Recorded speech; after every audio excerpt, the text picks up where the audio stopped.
Hello, and welcome to Day by Day True Crime Stories, the podcast where we explore a different crime or justice milestone from this day in history. I'm your host, Kona Gallagher, and today is October 13th. On this day in 1970, in a midtown Manhattan Howard Johnson motor lodge, FBI agents moved quietly toward a room registered under an alias. Inside was a 26-year-old scholar and activist who'd been on the run for the past 2 months. Her name was Angela Yvonne Davis. When the door opened, she was unarmed and met the agents with calm composure. By the next morning, her photo showing her hands cuffed and her head held high appeared on front pages around the world.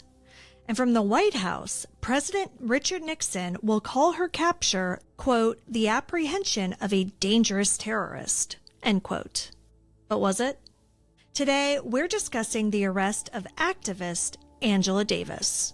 Let's get started.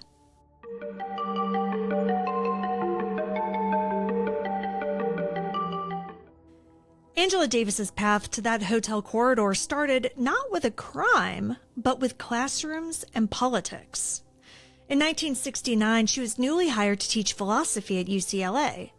But before she could even finish her first term, she became the center of a national controversy.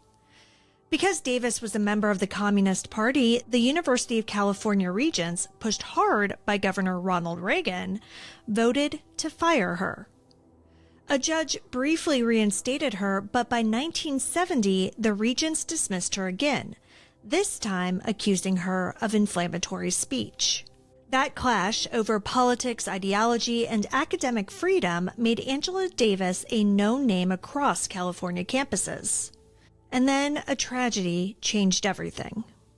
On August 7, 1970, a 17-year-old named Jonathan Jackson stormed a courthouse in Marin County, California.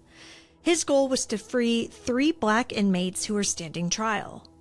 What followed was chaos. It was a hostage standoff and a deadly shootout that left 4 people dead, including Judge Harold Haley. When investigators traced the guns used in that attack, some were registered to Angela Davis. Within days, a California warrant accused her of conspiracy, kidnapping, and murder. On August 18th, the FBI added Angela Davis to its 10 most wanted list. She was only the 3rd woman to ever appear on it. Her wanted poster warns the public that she was, quote, armed and dangerous. Tens of thousands of copies were mailed to police departments and post offices around the country. In less than a year, she'd gone from a university classroom to the FBI's 10 most wanted. Depending on who you asked, she was either a dangerous radical or the newest symbol of government overreach. Even Time magazine called the fight at UCLA, quote, a test of academic freedom in a Reagan-dominated system, end quote. It was a battle of ideas that had now turned into a criminal case. But when the warrant was issued, Angela Davis disappeared. For the next 2 months, she lived quietly, staying in borrowed apartments, using false names, and relying on friends to keep her one step ahead of the FBI. The Bureau called the search for her a nationwide dragnet. Posters went up in train stations and post offices. Newspapers published updates on sightings, tips, and dead ends. And behind the scenes, Davis's allies were working just as hard. They were lining up lawyers, raising money, and trying to keep her safe. Agents later said that she moved through several cities, Chicago, Miami, and finally New York, with help from friends like David Poindexter, who was later indicted for harboring a fugitive. By that October, the net was closing in. The FBI traced her to Manhattan. And then on October 13th, agents moved into a midtown Howard Johnson motor lodge just off of Times Square. They found Davis alone, wearing a short wig. She was unarmed and didn't resist. FBI Director J. Edgar Hoover announced the arrest that night, praising the Bureau's work.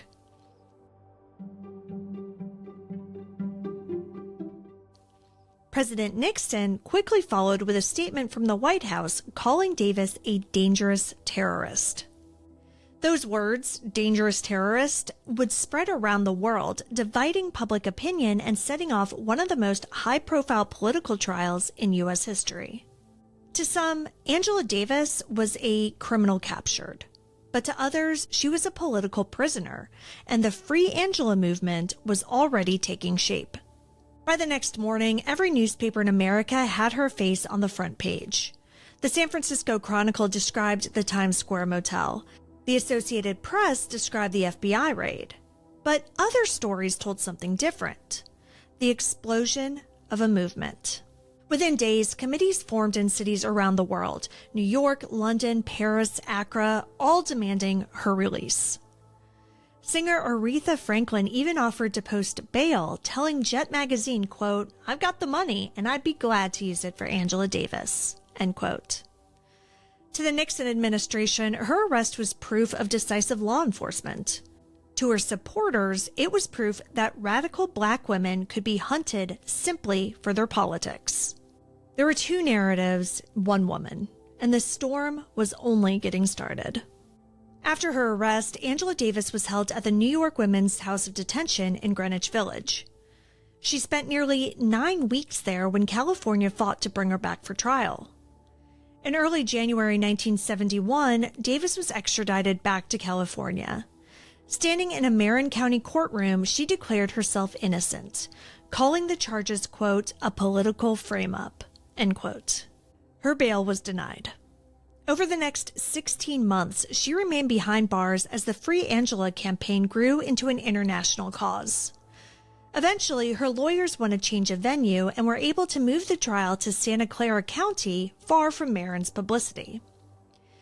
The trial began in early 1972. Davis was finally granted bail in February and walked free for the first time in over a year.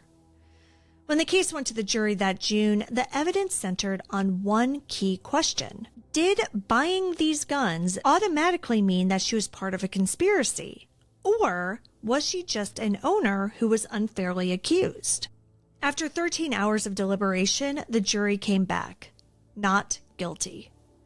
Angela Davis was acquitted of all charges on June 4th, 1972. October 13th, 1970 was the night that the FBI found Angela Davis. To some, it was the capture of a criminal, but to others, it was the birth of a movement. Angela Davis walked free in 1972, but the questions that her arrest raised about race, justice, and who gets to define dangerous are still with us today. Thank you for joining me on today's episode of Day by Day True Crime Stories. If you found Angela's story compelling, please subscribe, rate, and review the podcast. It'll help us grow. And be sure to join me again tomorrow as we explore another significant event in true crime history. Until then, stay safe and remember that behind every headline is a life worth remembering. Day by Day True Crime Stories is a Little Monster production. Hey, you can do it!